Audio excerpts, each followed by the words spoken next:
Hello,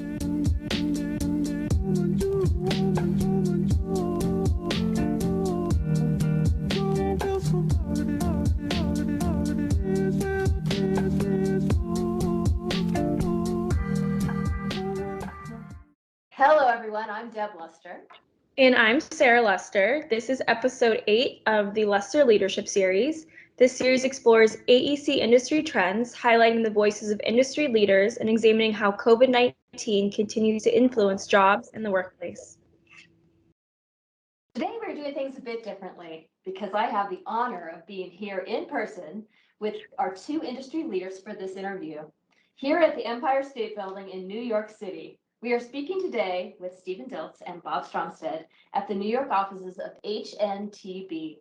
Forgive us as we figure out the best ways to do this interview. Sarah is filming us, and it's great to be live again. Finally, I just want to say that we are big HNTB allies and enjoy teaming with HNTB all over the country. We are also fans of the Orange Square. For those of you that don't know, it is the HNTB spark that has infused all of HNTB's projects since it was founded in 1914. It is the inspiration and fire of new ideas and illumination and builds many relationships, including our relationship between Luster and HNTB. And now for introductions. Steve Dilts is New York office leader and senior vice president for HNTB, with more than 600 colleagues working every day in the New York and New Jersey region. Prior to joining HNTB, Stephen spent 10 years as a public official, including serving as chairman of the New Jersey Transit, commissioner and deputy commissioner of the New Jersey Department of Transportation, and chairman and deputy executive director of the New Jersey Turnpike Authority, as well as the mayor and council president of Hampton Borough. A graduate of the University of Pennsylvania's Fels Institute of Government with a master's degree in governmental administration, Steve holds a Bachelor in Arts and magna cum laude in political science from Boston University. He served 3 terms as president of the Intelligent Transportation Society of New Jersey and served as an executive committee member of the American Council of Engineering Companies of New Jersey. He is also a member of the Women's Transportation Seminar and Regional Plan Association New Jersey Committee. Steve has been married to his high school sweetheart, Biz, for 26 years. Welcome. Thank you. Oh, recently, I had the pleasure of meeting some of HNTB's Steve's colleagues who described him as having abundant energy and positivity. Happy to have you here. Thank you. I'm happy to be here, actually. And we're also speaking today with Bob Stromsted. Bob, also an HNTB Senior Vice President based in New York, is a member of the corporate staff and contributor to the firm's strategy, client relations, and operational performance. A proven practice builder in the transportation and infrastructure industry, he is well-versed in developing, planning, engineering, architecture, and program and construction management consulting teams that interface closely with and deliver value to clients. His practice areas include highways, toll roads, rail transit, freight railroads, bridges, tunnels, airports, seaports, flood protection, and coastal resiliency. Bob is responsible for working throughout the United States on developing many of the firm's largest and most complex projects. Bob has served in several HNTB leadership roles, including Chief Executive Officer, Division President, Chief Sales Officer and Division, Office and Project Management. Early in his career, prior to becoming a consultant in the private sector, Bob was a civil engineer officer and a shipboard deck officer in the U.S. Coast Guard. Bob is a member of American Society of Civil Engineers and Society America Military Engineers and is a founding advisory board of the New York City Urban Assembly School for Global Commerce, a CTE high school in Harlem. My family has known Bob for many years and even came to my parents' wedding with his lovely wife, Trisha. We are so happy to have you here and speak with you today. I'm going to start with a question for both of you. Bob, you can answer first, and Steve, you can go after. Clients are asking more from its consultants by creating mega capital programs. Most clients are stretched with internal resources, and the introduction of alternative delivery methods creates a steep client learning curve. How has the program manager role and scope changed to meet the dynamic needs of a client? And well, first of all, Sarah, thank you, Sarah, Deborah, and Robert. It's so good to be with the Luster family again. And we're very proud to be partners with the Luster Company. And let me answer your question. we're finding this throughout the country. There's a gap between the resources our clients have, we call it capacity, and the workload that's increasingly coming upon them. And this is where program management comes in. And it's important for us to work with our client on program management services and resources, meaning capabilities and capacity in areas they need help. There is not a one size fits all, but we're generally talking about big programs of multiple projects. And we got to offer multiple services with many consultants and sub-consultants as part of our team. And it's up to us to lead it and to pull it all together. So I'm going to stop there. I may add, but Steve, we want to jump in at this point? Yeah, and welcome to Deb, to Robert, Sarah, great to be with you virtually. You are in HNTB's largest office in the company. And next year, 2022, we will celebrate our 100th anniversary in New York. Our second office. We look forward to that. Here in New York, yes, so come back for that. No doubt the program management market is changing so dynamically. Now we have an infrastructure law. More and more, it is clear that the progress, that the improvements that we so want in this market and across our country as our infrastructure is aging, and the need for change is greater. It is going to be performed by a program manager and a great program management team. It's going to require collaboration. It's going to require tremendous technical excellence. It's going to require smart people who are also humble and listen well, and work really hand in hand with a client to help them achieve their goals. There's a lot there. That is not easy. And the market is really coming towards program management. What a great opportunity it is for college students today, for graduate students as they're thinking about their careers and where they want to go. How important program management is. Very, very exciting. And Steve mentioned our client focus, and this is key. We approach our clients in a humble way, but we have to be assertive enough to inform them, to help our client understand the situation, and perhaps they have not had the experience of executing design, build, delivery methods or other alternate delivery. So we need to spend time up front with the clients on how that works. The other things, clients are still very concerned about money, as they should be, and we need to help them be good stewards of that money. And oftentimes they're looking at upfront costs, including program management costs. And it falls upon us. It's our responsibility to help clients understand the life cycle costs and how program management can save time and money. That's excellent. And I'm going to actually introduce Robert Lester is here. I want him to say something so the camera goes to you. Hi. So if you want to enter the conversation at any time, this is an unusual opportunity where we're all in the same room. So I'm just decided. I greatly appreciate that. If I think it's appropriate, I will do. Thank you so much. The fire is large enough for all. So just. And warm enough. So I have a second question. Public engagement is not limited to placing project progress announcements. Consulting teams need public outreach functional experts that can share and secure communication between the various public stakeholders. This push and pull approach mandates sophisticated document management platforms to store, retrieve, share amongst all program stakeholders. What role should the program manager play in making the public engagement scope holistic and of mutual value?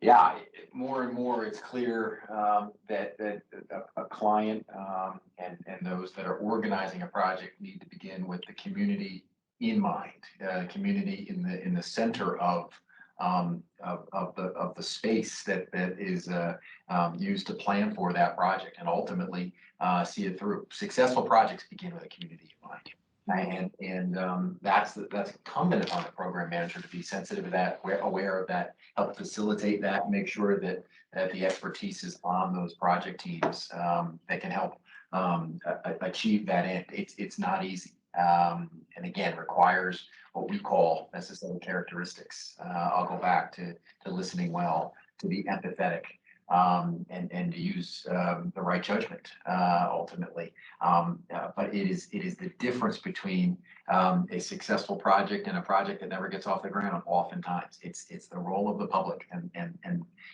the honor that we put on that public. And the relationships you create well in the public. Correct. Yeah, and as Steve started, it all starts with engaging the public. You need their voice and their vote of approval. And back to the program manager's role, it's, as we said with the first question, working very closely with the client, not getting out in front of them. Actually, we build a public involvement, public engagement, stakeholder engagement plan with our client. We can help them prepare that plan so it's in the scope of services.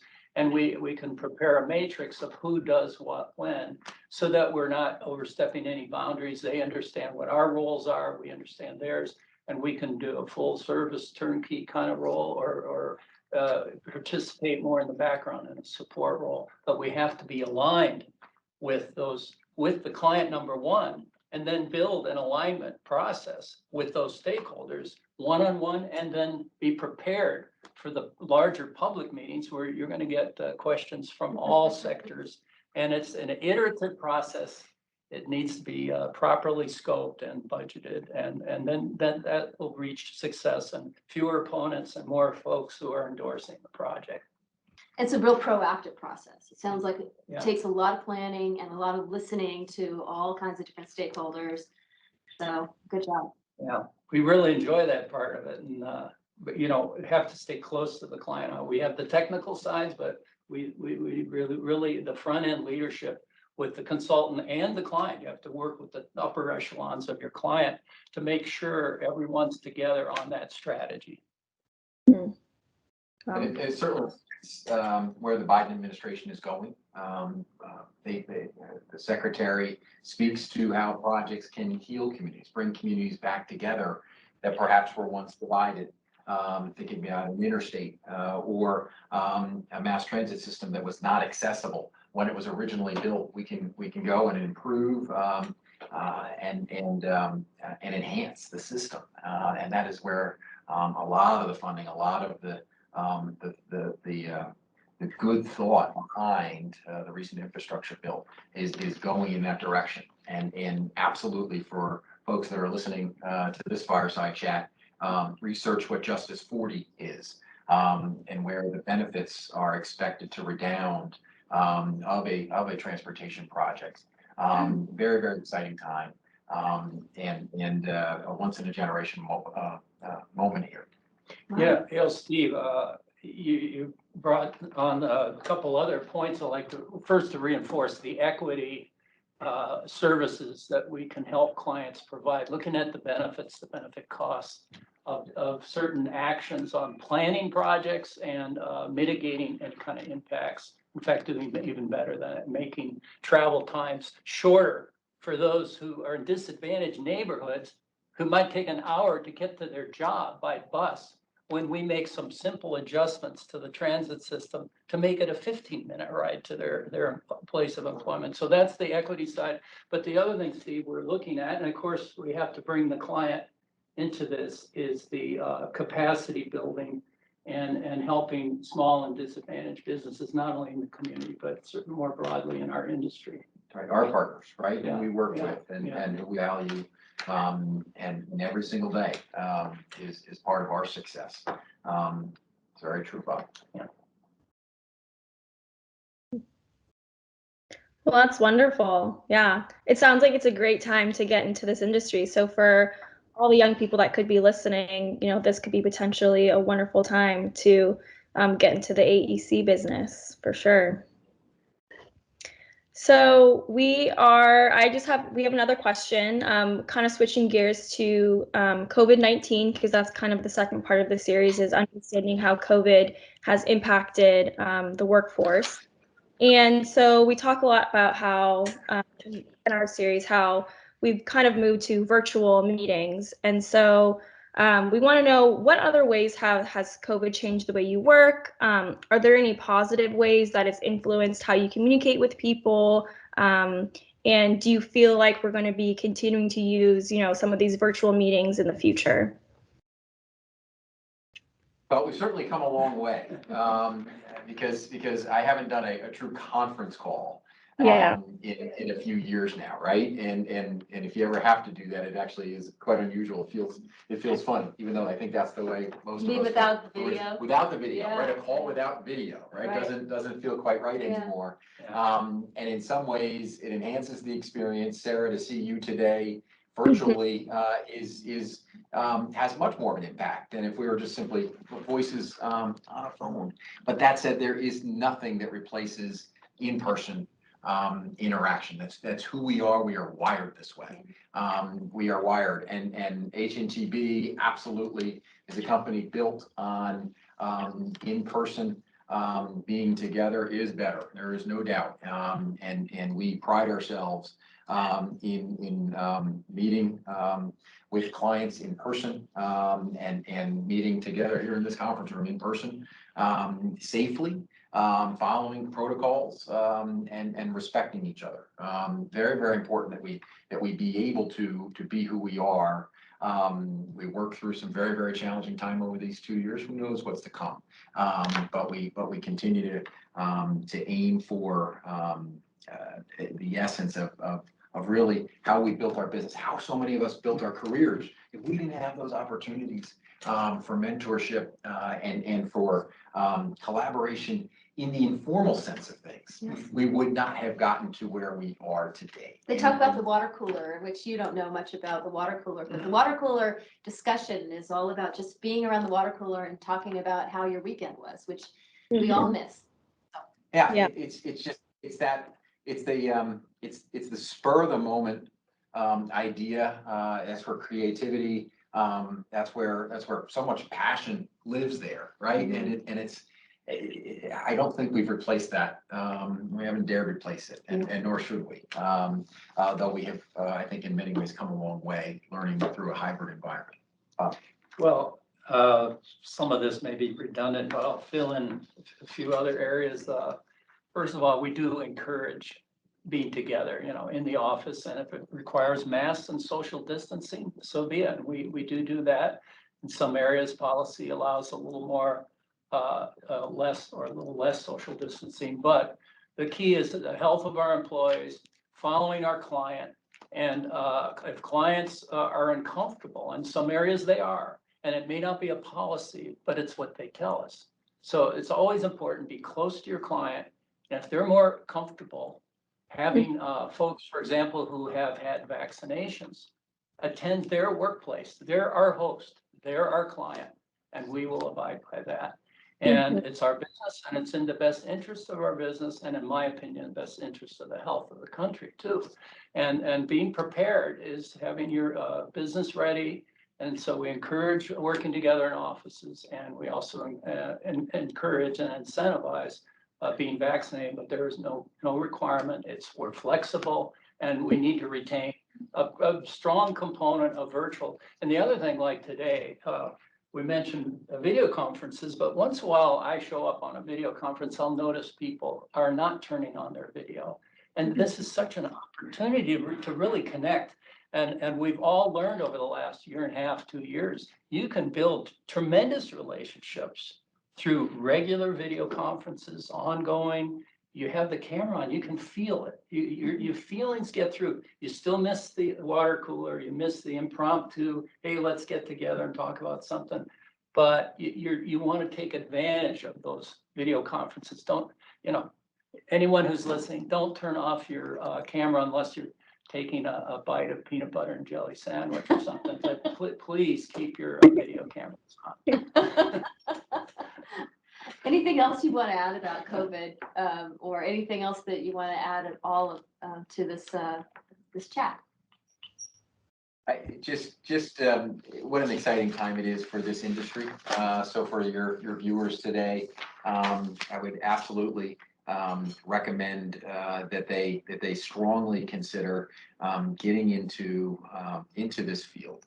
We built this country in so many ways through companies like ours here at HNTB, and through engineering, the miracle of this industry.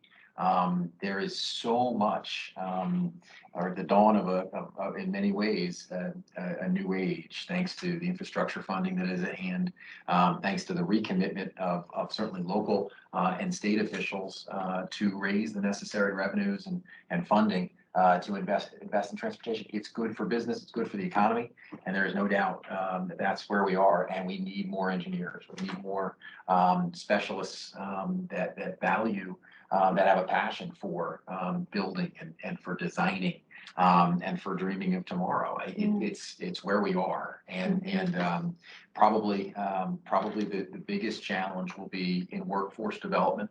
And folks possibly choosing different lines of work because they see it as more lucrative.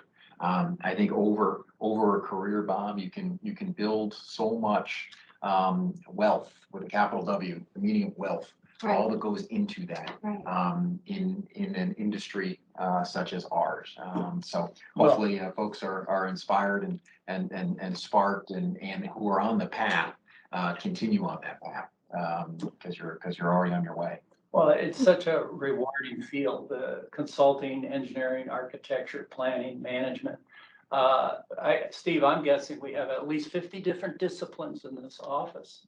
You hear us use the term civil, structural, geotechnical, tunnel ventilation. We can go on and on with the engineering disciplines, mechanical, electrical.